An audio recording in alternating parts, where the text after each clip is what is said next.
વિદ્યાર્થી મિત્રો, આજે આપણે આવેદનપત્રમાં જે કેવી રીતે ફેરફાર થાય છે એ વિશે આજે આપણે અભ્યાસ કરીશું. પરંતુ એ પહેલાં આપણે જે લાસ્ટ લેક્ચરમાં સમજ્યા હતા કે આવેદનપત્રના લક્ષણો તેમજ આવેદનપત્રની જે કલમો છે એ આપણે યાદ કરી લઈએ.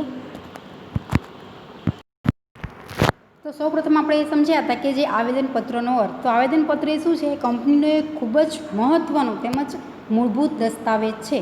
કે આવેદનપત્રનો ઉદ્દેશ શું છે? શેરધારકો, લેણદારો અને કંપની સાથે સંબંધ ધરાવતા પક્ષકારો અને કંપનીના જે ધ્યેયો છે એ અંગેની માહિતી આપે છે. એટલે કે કંપનીના કયા ઉદ્દેશો છે એ શું કરે છે? આવેદનપત્રમાં આપણે દર્શાવીએ છીએ. અને આવેદનપત્રના લક્ષણો છે કે આવેદનપત્ર એ કંપનીનો મૂળભૂત દસ્તાવેજ છે. આવેદનપત્ર એ કેવો દસ્તાવેજ છે? કંપનીનો એ મૂળભૂત દસ્તાવેજ છે. તેમજ આવેદનપત્રમાં કંપનીના ઉદ્દેશો જણાવવામાં આવે છે. આવેદનપત્ર એ બાહ્ય પક્ષકારોને ઉપયોગી છે. તેમજ રજિસ્ટ્રાર ઓફિસ દરેક માહિતી છે આવેદનપત્રમાં આપણે દર્શાવવાની હોય છે કે જે જરૂરિયાત છે. અને આવેદનપત્રમાં ફેરફાર કરવો કેવો છે? અઘરો છે. અને કંપનીનું બંધારણ એ આવેદનપત્ર દર્શાવે છે. આમ આવેદનપત્રના લક્ષણો છે આ. હવે આપણે જોઈએ કે જે કલમો, આવેદનપત્રની કઈ કલમો છે? કુલ 6 કલમો છે આવેદનપત્રની. આવેદનપત્ર છે તેની કુલ 6 કલમો છે.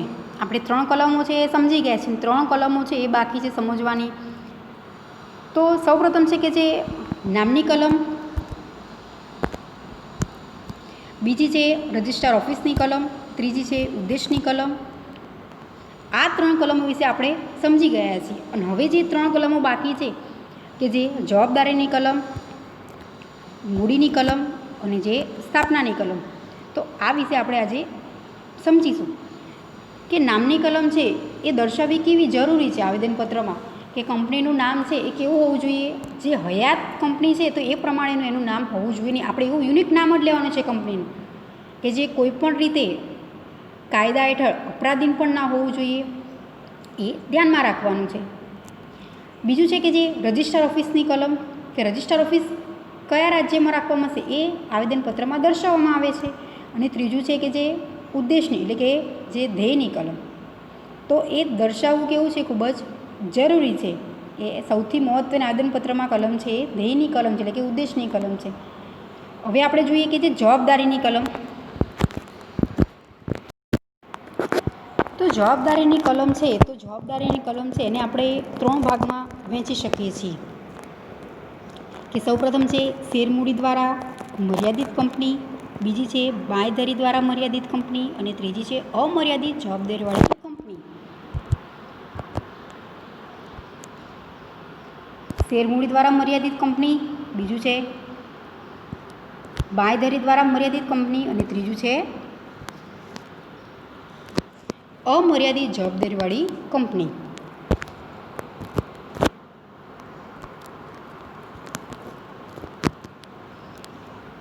હવે જવાબદારીની કલમ આવેદનમાં શું દર્શાવે છે? એટલે કે શેરમૂડી દ્વારા મર્યાદિત કંપનીમાં તેના સભ્યોની જવાબદારી મર્યાદિત હોય છે. કે જે શેરમૂડીથી મર્યાદિત કંપની હોય છે તેમાં જે તે સભ્યો કંપનીમાં જોડાયેલા છે તો એ સભ્યોની જવાબદારી કેવી હોય છે? મર્યાદિત જોવા મળે. તેમ આવેદનપત્રમાં બતાવવું પડે છે. આવેદનપત્રમાં આપણે દર્શાવવું પડે છે કે આટલા સભ્યો છે કંપનીમાં, સભ્યો છે 5 સભ્યો, તો 5 સભ્યોની જવાબદારી કેવી છે? મર્યાદિત જોવા મળે છે. શેર દ્વારા મર્યાદિત કંપનીમાં સભ્યોને તેમને લીધેલા શેરની દાર્શનિક કિંમતથી વધુ ચૂકવણી કરવા માટે કહી શકાય નહીં. કે જે કંપનીમાં સભ્યો છે તેમને જે દાર્શનિક કિંમતથી જે શેર લીધા છે તો એનાથી વધુ ચૂકવણી કરવા માટે આપણે એમને કહી શકતા નથી.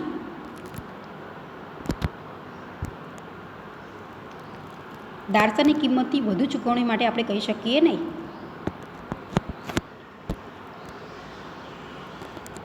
બાંયધરી દ્વારા મર્યાદિત કંપનીમાં સભ્યોની જવાબદારી તેમણે આપેલી બાંયધરી પૂરતી જ મર્યાદિત હોય છે. શેરમૂડીમાં આપણે સમજી ગયા કે જે સભ્યોએ જેટલા શેર છે તો એટલી જ જવાબદારી એમની મર્યાદિત. જ્યારે બાંયધરીમાં શું આવશે?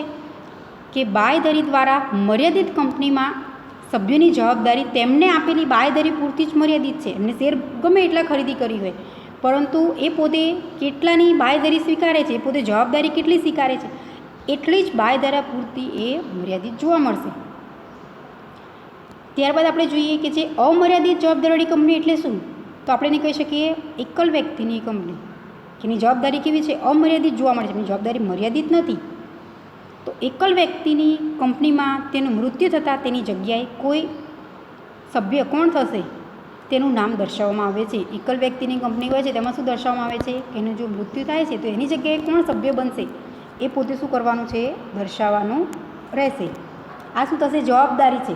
જવાબદારી 3 રીતે છે, શેર મૂડીથી મર્યાદિત છે, બાંયધરી દ્વારા અને અમર્યાદિત જવાબદારી. તો આવેદનપત્રમાં ત્રણેયમાંથી કેવી રીતે જવાબદારી એમની છે તો એ દર્શાવવું જરૂરી છે. હવે ત્યારબાદ આપણે જોઈએ કે જે 5મું છે કે જે મૂડીની કલમ.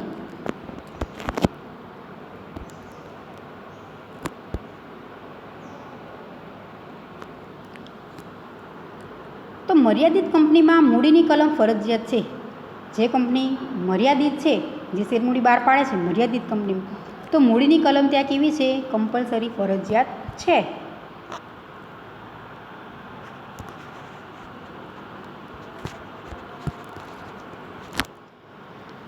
શેરમૂડીથી મર્યાદિત કંપનીમાં શેરમૂડીની રકમ અને તે કેટલા શેરમાં વહેંચાયેલી છે તે શેરની કેટલી રકમ છે તે બતાવવી પડે છે. કે જે શેરમૂડીથી મર્યાદિત કંપની છે તેને શેરમૂડીની રકમ તેમજ જે કેટલા શેરમાં વેચાયેલી છે, ટોટલ કેટલી શેરમૂડી છે અને કેટલા શેરમાં એ વહેંચાયેલી છે, તો તે શેરની કેટલી રકમ છે એ એક આવેદનપત્રમાં દર્શાવવું પડે છે. હું તમને કહું, દાખલા તરીકે એક શેરની કિંમત છે 10 રૂપિયા છે, તો આ કેટલી થઈ, એક શેરની કિંમત થઈ. હવે કુલ છે 1 લાખ શેર મૂડી છે, તો હવે એમાંથી કેટલા આપણે શેર બહાર પાડીશું, તો આ કુલ શેર મૂડી છે ને એમાંથી એક શેરની કિંમત કેવી છે, અલગ અલગ. દાખલા તરીકે મારે 10 શેર ખરીદી કરવા છે તો હું 10 શેરની પણ ખરીદી કરીશું. કોઈ વ્યક્તિ છે કે જેને 50 શેરની ખરીદી કરવી છે તે પોતે શું કરશે, 50 શેર પણ એ ખરીદે છે. તો 50 શેરની ખરીદી કરવી છે તો એને કેટલા કિંમત ચૂકવવાની થશે, એક શેરની કિંમત એ 10 રૂપિયા છે, તો જો મારે 50 શેરની ખરીદી કરવી છે તો હું કેટલી કિંમતે ચૂકવીશ, 500 રૂપિયા. આ ખાસ સમજવાનું છે. બાંયધરીથી મર્યાદિત કંપનીમાં જ્યારે કંપની બંધ કરવામાં આવે ત્યારે દરેક સભ્ય કેટલી બાંયધરી આપી છે તે દર્શાવવું પડે છે. બાંયધરીથી મર્યાદિત હોય છે તેમાં જ્યારે કંપની બંધ કરવામાં આવે છે કોઈ પણ કારણસર, કંપની ફડચામાં જાય અથવા કોઈ પણ રીતે, તો એ કન્ડિશનમાં દરેક સભ્યોની કેટલી બાંયધરી છે એ સ્પષ્ટ દર્શાવવું પડે છે. અને જો કંપની બાંયધરીથી મર્યાદિત હોય અને શેર મૂડી હોય તો આવી કંપનીને 2 મૂડીની કલમ હોય છે. જે કંપનીએ બાંયધરીથી મર્યાદિત હોય અને શેર મૂડી હોય, કેવી રીતે, બાંયધરીથી મર્યાદિત હોય છે તેમજ શું દર્શાવવામાં આવે છે, શેર મૂડી. ખાસ ધ્યાનમાં રાખજો કે બાંયધરીથી મર્યાદિત તેમજ શેર મૂડી હોય તો આવી કંપની 2 મૂડીની કલમ હોય છે. કઈ 2 મૂડીની, તો બાંયધરીને લગતી અને બીજું છે શેર મૂડીને લગતી. શોર્ટ ક્વેશ્ચનમાં પૂછાય કે જો કંપની બાંયધરીથી મર્યાદિત હોય અને શેર મૂડી હોય તો આવી કંપનીએ કેટલી મૂડીની કલમ હોય છે, તો 2 મૂડીની કલમ એ હોય છે, એટલે કે બાંયધરીને અને બીજી શેર મૂડીને લગતી. અને જો એકલ વ્યક્તિ કંપની હોય તો ભરણું ભરનારના જે મૃત્યુ પછી કોણ સભ્ય થશે તે બતાવવું પડે છે. જો એકલ કંપની હોય છે તો એ કંપનીનું વ્યક્તિનું જો મૃત્યુ થાય છે તો એના પછી કોણ સભ્ય બનશે એ દર્શાવવું એ કેવું છે, ખૂબ જ જરૂરી છે. આવેદનપત્રમાં દર્શાવવું પડે છે કે આપણે શેર મૂડીથી બહાર પાડીએ છીએ, એની કેટલી બાંયધરી છે અને એ જવાબદારી કેટલી છે, આમ આ દર્શાવવું આવશ્યક છે.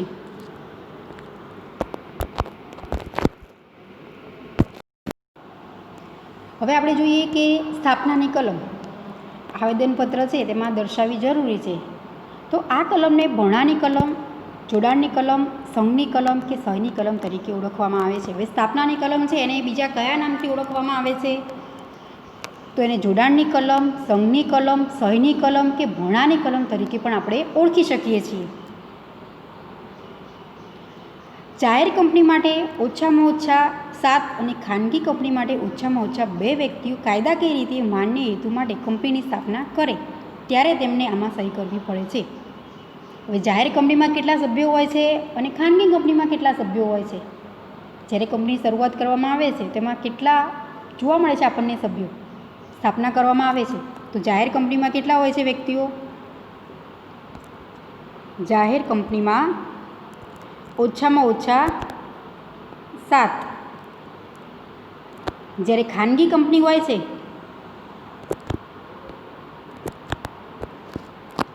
તો એમાં ઓછામાં ઓછા કેટલા વ્યક્તિ જોવા મળે છે આપણને? 2 વ્યક્તિઓ. કાયદા કઈ રીતે? જાહેર કંપનીમાં 7 અને ખાનગી કંપનીમાં કેટલા? 2 વ્યક્તિઓ કાયદા કઈ રીતે સ્થાપના કરે ત્યારે તેમાં સહી કરવી પડે છે.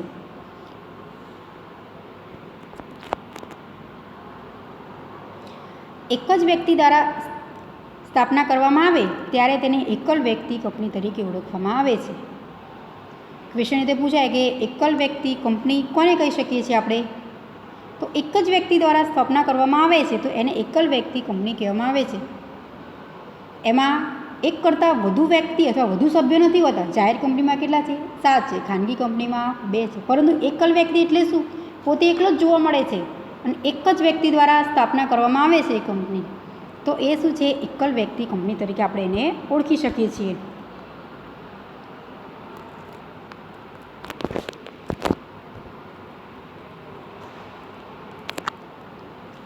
કંપનીના સભ્યો કંપનીની સ્થાપના કરવા માગે અને તેમના નામ સાથે દર્શાવેલ શેર ખરીદવાની કબૂલાત આપે તેવી જાહેરાત કરી સહી કરે છે. કંપનીના જે સભ્યો છે એ કંપનીની સ્થાપના કરવા માગે છે, પોતે કંપની સ્ટાર્ટ કરવા માગે છે અને તેમના નામ સાથે કેટલા શેર ખરીદવાની પોતે કબૂલાત સ્વીકારે છે સભ્યોએ. તેમનું નામ અને જે શેર ખરીદવા માગે છે એ બંને વિગતો એટલે કે દર્શાવી એ સિગ્નેચર પોતે કરે છે, સહી કરે છે. એ કંપનીમાં સભ્યો છે એ પોતે સ્થાપના કરે છે અને એમાં જે શેરની ખરીદી કરે છે અને પોતે શું કરે છે? એ સિગ્નેચર કરે છે. એટલે કે સહી કરનાર સભ્યોના નામ, સરનામા, વ્યવસાયની વિગતો દર્શાવવામાં આવે છે તેમજ આ વ્યક્તિઓએ સાક્ષીઓની હાજરીમાં સહી કરી છે. આવા સભ્યો સહી કરનાર સભ્યો તરીકે પણ ઓળખી શકીએ છીએ. જ્યારે કંપનીમાં જો વ્યક્તિ જે સભ્યો જોઈન્ટ થાય છે તો એ સભ્યો પોતે શું કરે છે? સભ્યોના નામ, સરનામા, વ્યવસાયની વિગતો દર્શાવવામાં આવે છે. સહી કરનાર જે સભ્યો છે તેમના જે નામ, એમનું આખું જે એડ્રેસ અને જે વ્યવસાયની વિગતો કે કયા વ્યવસાયમાં પોતે જોડાયેલ શેર ખરીદવા માગે છે આપણી કંપનીના, પરંતુ એ કયા વ્યવસાય સાથે સંલગ્ન છે તે દર્શાવવું એમને કેવું છે? જરૂરી. અને આ વ્યક્તિઓ પોતે શું કરે છે? સાક્ષીઓની હાજરીમાં સહી કરવાની છે. એટલે કે અન્ય કોઈ વ્યક્તિ એમની સાથે હોય અને એ વ્યક્તિઓની હાજરીમાં એટલે કે સાક્ષીઓની હાજરીમાં એ પોતે શું કરશે? સિગ્નેચર કરશે. અને આવા સભ્યો છે આપણે એને કહી શકીએ છીએ કે સહી કરનાર સભ્યો તરીકે. આમ આવેદનપત્રમાં કુલ 6 કલમો છે. એ 6 કલમો કેવી છે? ખૂબ જ ઇમ્પોર્ટન્ટ ધરાવે છે. કેમ? તો કંપની જ્યારે પણ આપણે સ્ટાર્ટ કરીએ છીએ તો એમાં દરેક વિગતનો સમાવેશ કરવો કેવો છે? જરૂરી છે. કે કંપનીનું નામ શું રાખીશું, એમની આપણે ઓફિસ ક્યાં રાખીશું, જે સભ્યો છે એની જવાબદારી કેટલી છે, એની મૂડી કેટલી છે, એની સ્થાપનાની જે કલમ છે, તેમજ જે ઉદ્દેશની કલમ એટલે કે જે ધ્યેયની કલમ છે એ પણ ખૂબ જ મહત્ત્વની છે. આ દરેક વિગત આપણે આવેદનપત્રમાં શું કરીએ છીએ? દર્શાવીએ છીએ. હવે આપણે આવેદનપત્રમાં વિગતો દર્શાવી દીધી છે પણ કોઈ કારણસર એમાં ફેરફાર કરવો છે તો આમ તો આપણે લક્ષણોમાં સમજ્યા હતા કે આવેદનપત્રમાં ફેરફાર કરવો કેવો છે? ખૂબ જ અઘરો છે. પણ એવું કોઈ પરિસ્થિતિ છે કે જેમાં આવેદનપત્રમાં ફેરફાર કરવો જરૂરી છે તો આપણે એ ફેરફાર કેવી રીતે કરી શકીએ છીએ? તો હવે આપણે જોઈએ કે જે આવેદનપત્રમાં ફેરફાર કે મારે આવેદનપત્રમાં ફેરફાર કરવો છે તો કેવી રીતે કરી શકીએ? આવેદનપત્ર આપણે દર્શાવી દીધું છે અને હવે એમાં ફેરફાર કરવો છે તો સૌપ્રથમ છે કે જે નામની કલમમાં ફેરફાર કે નામની કલમ આપણે દર્શાવી છે તેમાં કેવી રીતે ફેરફાર કરી શકીએ છીએ? તો કંપનીના નામની કલમમાં ફેરફાર કરવા માટે ખાસ ઠરાવ પસાર કરવો પડે છે. ઠરાવ પસાર કરવો એટલે શું? આપણે રજૂઆત કરવી પડે છે કે નામની કલમમાં કોઈ પણ ચેન્જ કરવો છે તો આપણે પહેલાં સૌપ્રથમ જાણ કરવી પડે છે. તેમજ મધ્યસ્થ સરકાર દ્વારા તેની મંજૂરી લેવી પડે છે. ફેરફાર કરવો છે તો શું કરવું પડે છે? આપણે એની મધ્યસ્થ સરકાર દ્વારા એ મંજૂરી લેવી પડે છે અને મધ્યસ્થ સરકારની મંજૂરી લીધાના 15 દિવસમાં કંપની રજિસ્ટ્રારને જણાવવું પડે છે. આપણે સરકારની જો પરમિશન તો લઈ લીધી છે પરંતુ કેટલા દિવસની અંદર? તો 15 દિવસની અંદર આપણે રજિસ્ટ્રાર ઓફિસ છે કંપનીની એને જાણ કરવી પડે છે કે ભાઈ નામમાં આપણે ચેન્જ કરવું છે. કંપની રજિસ્ટ્રારને ચોપડામાં કંપનીનું નવું નામ નોંધાવવું પડે છે પરંતુ જો કંપનીના નામને અંતે ખાનગી ઉમેરવામાં આવે કે કમી કરવામાં આવે તો કેન્દ્ર સરકારની મંજૂરી લેવાની જરૂર નથી રહેતી. હવે કંપનીમાં આપણે ફેરફાર કરવો છે, જે નામમાં ચેન્જ કરવું છે તો આપણે રજિસ્ટ્રાર ઓફિસને શું કરવાનું છે? જાણ કરવાની છે. એટલે કંપની રજિસ્ટ્રારના ચોપડામાં જે આપણે નવું નામ પસંદ કરીએ છીએ તો એ નવું નામ છે એ આપણે નોંધાવવું પડે છે. નોંધણી કરાવવી કેવી છે? ખૂબ જ જરૂરી છે ફેરફાર કરીએ છીએ તો. પરંતુ જો કંપનીના નામના અંતે આપણે ખાલી ફક્ત ખાનગી ઉમેદવાર એટલે કે પ્રાઇવેટ શબ્દ જ આપણે લખવો છે તો એ માટે કેન્દ્ર સરકાર એટલે કે આપણે જે મંજૂરી લેવી છે તેમના વગર પણ એ કાર્ય કરી શકીએ છીએ. એમની મંજૂરી આપણે લેવી કેવી છે જરૂરી નથી. અહીંયા તેના માટે ખાનગી શબ્દ ઉમેરવા માટેની મંજૂરી લેવાની નથી. હવે આપણે જોઈએ બીજો મુદ્દો કે બીજું છે કે રજિસ્ટર ઓફિસની કલમમાં ફેરફાર. જેમ આપણે નામની કલમમાં ફેરફાર કરવો હોય તો આપણે સૌપ્રથમ શું કરવું પડે છે? ઠરાવ પસાર કરવો પડે છે, ત્યારબાદ મધ્ય સરકારની મંજૂરી લેવી પડે છે. એવી રીતે રજિસ્ટર ઓફિસમાં કોઈ પણ પ્રકારનો ફેરફાર કરવો પડે છે. આપણે એક શહેરમાંથી બીજા શહેરમાં કરવું હોય છે અથવા એક રાજ્યમાંથી કોઈ સિટીમાં પસંદ કરવી પડે છે ઓફિસ, તો એ ફેરફાર કરીએ છીએ તો આપણે શું કરવું પડે છે? જણાવવું પડે છે. આવેદનપત્રમાં આપણે દર્શાવવું પડે છે જો આપણે ઓફિસ ચેન્જ કરીએ છીએ તો સૌપ્રથમ છે કે એક શહેરમાંથી રજિસ્ટર ઓફિસમાં પરિવર્તન કરવામાં આવે છે. ક્યારે? એક શહેરમાંથી રજિસ્ટર ઓફિસમાં પરિવર્તન થાય એટલે કે જ્યારે રજિસ્ટર ઓફિસ એક જગ્યાએથી બીજી જગ્યાએ પરિવર્તન કરવામાં આવે ત્યારે કંપની ઠરાવ પસાર કરીને આવું પરિવર્તન કરી શકે. જો કંપનીની રજિસ્ટર ઓફિસ ચેન્જ કરવી છે, એની જગ્યા બદલવી છે, તો એના માટે પણ આપણે શું કરવું પડે? ઠરાવ પસાર કરવો પડે છે. એટલે કે આપણે દર્શાવવું પડે છે કે ભાઈ કંપનીની રજિસ્ટર ઓફિસ છે એ ચેન્જ કરવી છે, એનું સ્થળ એ બદલવું છે. એટલે કે કંપનીએ નવા સરનામાની જાણ 15 દિવસમાં કંપની રજિસ્ટ્રારને કરવી પડે છે. જે આપણે નવું ચેન્જ કરીએ છીએ કંપની રજિસ્ટર ઓફિસ, તો એ શું કરવાનું છે? કંપનીનું જે નવું એડ્રેસ છે કે કંપની કઈ જગ્યાએ છે તો 15 દિવસમાં જ કંપની રજિસ્ટ્રારને શું કરવાનું છે? આપણે જણાવવું પડે છે. કેટલા દિવસની અંદર? તો 15 દિવસમાં જ કંપની રજિસ્ટ્રારને આપણે જાણ કરવી પડે છે.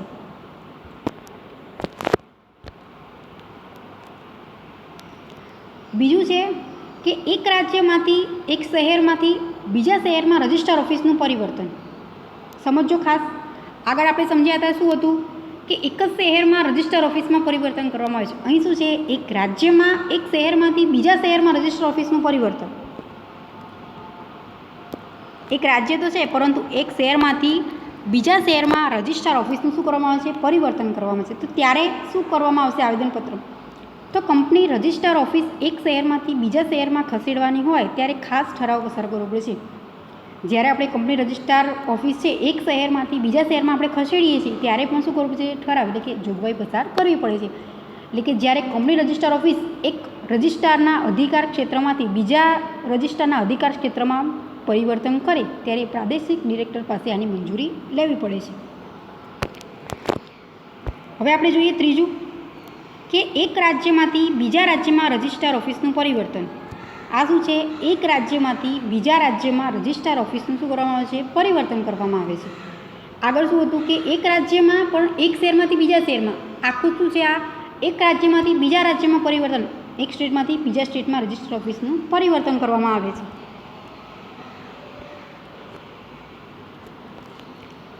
તો ત્યારે કંપની રજિસ્ટર ઓફિસનું પરિવર્તન એ નીચેની શરતો મુજબ આપણે કરી શકીએ છીએ. પરિવર્તન થઈ શકે છે પણ કેવી રીતે? કન્ડિશનને આધીન. એટલે કે આ પ્રકારના પરિવર્તન અંગેની કેન્દ્ર સરકારની મંજૂરી મેળવવી પડે છે. આપણે જો પરિવર્તન કરવું છે રજિસ્ટર ઓફિસનું તો કોની પરમિશન લેવી પડે છે? કેન્દ્ર સરકારની પરમિશન લેવી પડે છે. કે કેન્દ્ર સરકારની મંજૂરી મેળવવી કેવી છે? આવશ્યક છે. તો જ આપણે રજિસ્ટર ઓફિસનું જે ચેન્જ કરી શકીએ છીએ એક રાજ્યમાંથી બીજા રાજ્યમાં. બીજું છે કે જો લેણદારો, ડિબેન્ચર હોલ્ડરો અને અન્ય સંબંધિત વ્યક્તિઓનો વિરોધ હોય તો અરજી કરી શકે છે. કોણ અરજી કરી શકે છે? પરિવર્તન થઈ શકે છે પણ એમાં જો કોઈને વિરોધ હોય તો પોતે શું કરે? અરજી કરી શકે છે. કેવા વ્યક્તિ અરજી કરી શકશે? કે જે લેણદારો છે, ડિબેન્ચર હોલ્ડરો છે અને અન્ય સંબંધિત વ્યક્તિઓ. લેણદારો, ડિબેન્ચર હોલ્ડરો તેમજ અન્ય સંબંધિત વ્યક્તિઓ જો એમને વિરોધ હોય તો એ અરજીઓ કરી શકે છે. જે રાજ્યમાં ઓફિસ પરિવર્તન કરવાની હોય તે રાજ્યના કંપની રજિસ્ટ્રારને જાણ કરવી પડે અને પરિવર્તન પામેલ નવું નોંધણી પ્રમાણપત્ર લેવું પડે છે.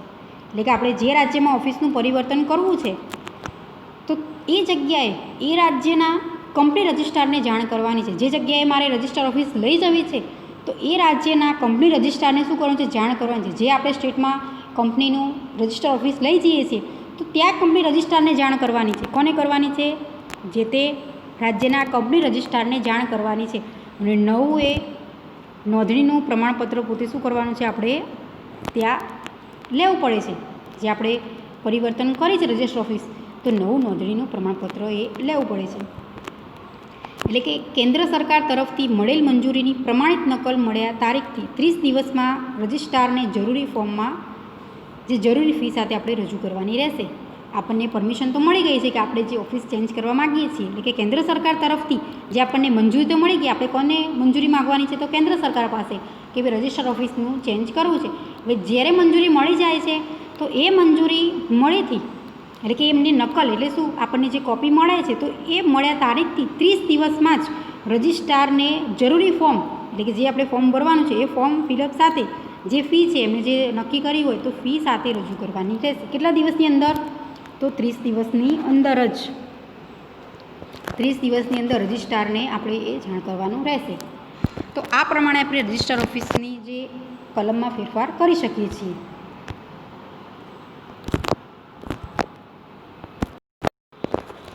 હવે આપણે જોઈએ તો જે આગળનો ત્રીજો મુદ્દો કે જે ધ્યેયની કલમ, એટલે આપણે એને કહી શકીએ કે જે ઉદ્દેશની કલમમાં ફેરફાર કરવો છે તો આપણે કરી શકીએ છીએ. કેવી રીતે એનો ફેરફાર કરવામાં આવશે? તો જે હેતુ માટે નાણાં ભેગા કરવામાં આવ્યા હોય તે હેતુ, એટલે કે ઉદ્દેશમાંથી ખાસ ઠરાવ પસાર કર્યા વગર ચલિત થઈ શકે નહીં. એટલે કે જે હેતુ માટે આપણે કંપનીની સ્થાપના કરીએ છીએ ને એ માટે આપણે નાણાં એકત્રિત કર્યા છે, કે કંપની આપણે ઊભી કરીએ છીએ તો એ માટે આપણે શું કર્યું છે? નાણાંએ એકત્રિત મૂડી આપણે એકઠી કરી છે શેર દ્વારા, ડિબેન્ચર દ્વારા. તો એ ખાસ જે આપણે ઠરાવ પસાર કર્યો છે અને એ વગર ચલિત થઈ શકે નહીં. જે ઉદ્દેશ માટે આપણે કર્યું છે એ કાર્ય, તો એ ઉદ્દેશમાંથી ખાસ ઠરાવ પસાર કર્યા વગર ચલિત થઈ શકે નહીં. જે હેતુ માટે આપણે નાણાં શું કર્યા છે? એકત્રિત કર્યા છે.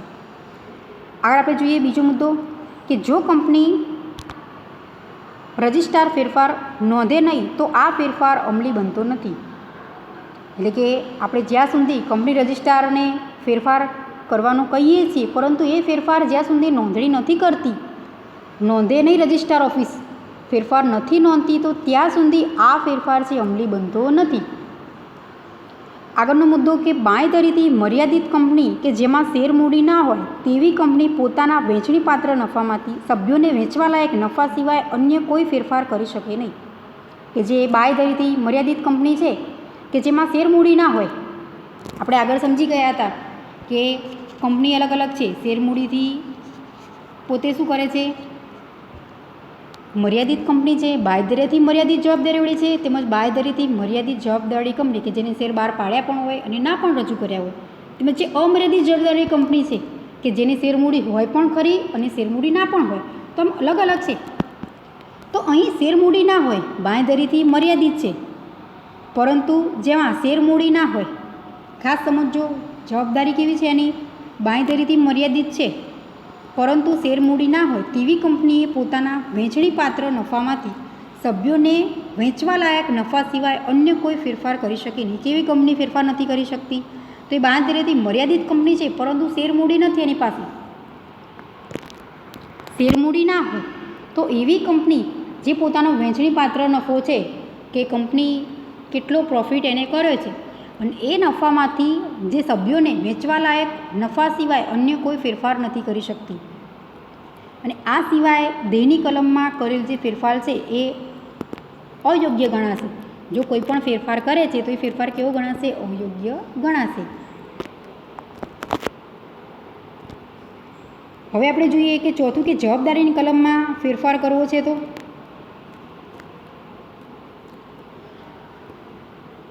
તો જવાબદારમાં કેવી રીતે ફેરફાર કરી શકીએ છીએ? આમ તો આપણે જવાબદારીની કલમ છે તેમાં શેર મૂડી દ્વારા મર્યાદિત કંપની છે, અમર્યાદિત જવાબદારી કંપની છે અને બાંયધરી દ્વારા મર્યાદિત કંપની છે કે એમની જવાબદારી કેવી છે? પોતે નક્કી કરેલી છે. હવે એમાં કેવી રીતે ફેરફાર કરી શકીએ? તો શેરની બાકી જવાબદારીમાંથી, એટલે કે જવાબદારી ઓછી કરવામાં આવે કે બાકી રહેલ શેરની જવાબદારી ઓછી કરવામાં આવે. જવાબદારી કલમમાં કેવી રીતે ફેરફાર થઈ શકે? કે શેરની બાકી જવાબદારીમાંથી અથવા તો જે જવાબદારી છે અને જે શેરની ભરપાઈ કરવાની છે તો એ જવાબદારી ઓછી કરવામાં આવે અથવા તો જે બાકી રહેલ શેર છે એની જવાબદારી ઓછી કરવામાં આવે. 3 રીતે શું કરી શકીએ છીએ? જવાબદારી એમની આપણે ફેરફાર કરી શકીએ છીએ. શેરની બાકી જવાબદારીમાંથી અથવા તો જે જવાબદારી છે ઓછી કરે છે અને જે બાકી રહેલ શેરની જવાબદારી એ ઓછી કરવામાં આવે છે. આગળનો મુદ્દો કે જો કંપની શેર મૂડીથી મર્યાદિત હોય કે બાંયધરીથી મર્યાદિત હોય તો તે ખાસ ઠરાવ દ્વારા શેર મૂડી ઘટાડી શકે છે.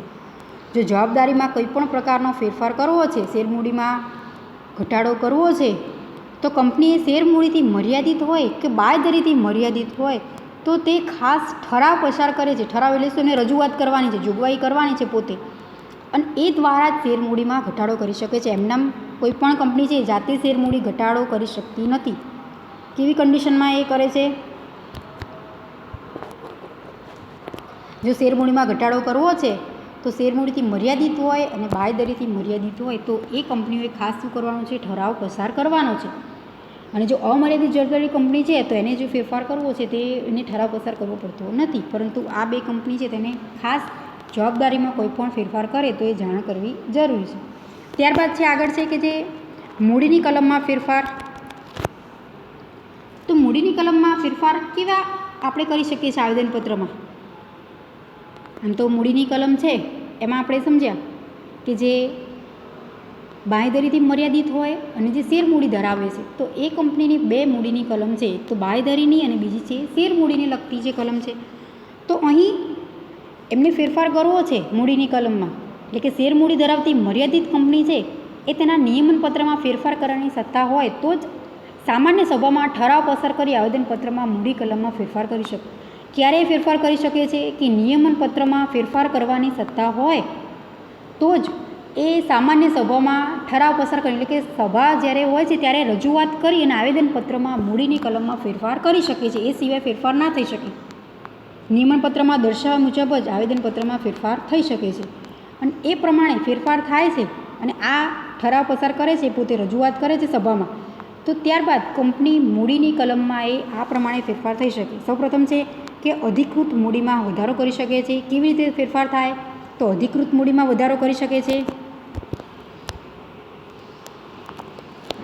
બીજું છે શેરનું એકત્રીકરણ કરીને મોટી કિંમતના શેરમાં તેનું રૂપાંતર કે નાની કિંમતના શેરમાં વિભાજન થઈ શકે છે.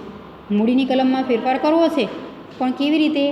તો શેરનું એકત્રીકરણ કરીને તેમજ મોટી કિંમતના શેરમાં તેનું રૂપાંતર કે નાની કિંમતના શેરમાં વિભાજન થઈ શકે છે. કિંમત શેરની શું કરવામાં આવે છે? ઘટાડો કરવામાં આવે છે. બે રીતે થઈ શકે છે. કેવી રીતે? શેરમાં તેનું રૂપાંતર કરીને કે નાની કિંમતના શેરમાં વિભાજન કરીને, કે શેરની કિંમતમાં શું કરવામાં આવે છે? ઘટાડો કરવામાં આવે છે. જે શેરની કિંમત છે, એક શેરની કિંમત છે, એમાં શું કરવામાં આવે? ઘટાડો કરીને, એટલે કે એમાં વિભાજન કરીને પણ મૂડીની કલમમાં ફેરફાર થઈ શકે છે. આગળ છે કે આવેદનપત્રમાં જણાવેલ બધા જ શેર કે કેટલાક શેરને નાની રકમમાં ફેરવવામાં આવે છે. આપણે અમુક શેરની કિંમત છે એમાં ઘટાડો નથી કરતા, એમાં વિભાજન નથી કરવું, તો આપણે શું રાખીશું? એને એઝ ઇટ ઇઝ. પરંતુ આવેદનપત્રમાં આપણે જણાવીએ છીએ કે બધા જ શેર કે કેટલાક શેર, અમુક અંશે જ આપણે શેરની કિંમત છે એ નાની કરીએ છીએ, કે શેરની કિંમત કેવી છે? બધા જ શેરની નહીં, પરંતુ કેટલાક શેરની જે નાની રકમમાં આપણે ફેરવવા ઈચ્છીએ છીએ, તો આપણે શું કરવાનું છે? આવેદનપત્રમાં દર્શાવવાનું છે. જે શેર કોઈ લેવા માટે તૈયાર ના હોય કે તેને રદ કરવામાં આવે અને એટલી રકમથી શેરમૂડીની રકમમાં ઘટાડો કરવામાં આવશે. કે જે શેર છે આપણે કોઈ લેતું જ નથી, એટલે કે અન્ય કોઈ પણ સભ્યો છે એ લેવા માટે તૈયાર જ નથી થતા, તો એ શેર શું થશે? કંપની માટે પડ્યા રહેશે. તો એટલા શેરને આપણે વેચી શકીશું નહીં. તો તેને રદ કરવામાં આવે અથવા તો એટલી રકમથી શેરમૂડીની રકમ ઘટાડી શકીએ છીએ. કે આપણે જે શેર નથી વેચ્યા તો એ આપણે શું કરીશું? શેરમૂડી આપણે જે બહાર પાડી છે તેમાં ઘટાડો થશે. જો બધા શેરની કિંમત ભરપાઈ નહીં આવે, કેમ નહીં આવે? કે જે શેર આપણી પાસે છે તો એ શેરની કિંમત આપણે નથી વેચ્યા, અથવા તો આપણે શું કરીશું? એ શેરની કિંમત છે એટલા નથી વેચેલા શેર છે, દાખલા તરીકે 15 શેર જો નથી વેચ્યા તો એ 15 શેરની જે કિંમત છે તો આપણે એ શેરમૂડીમાંથી શું કરીશું? ઘટાડો કરીશું. તો ઓટોમેટિક આ રીતે છે મૂડીની કલમમાં આપણે દર્શાવવું પડે છે.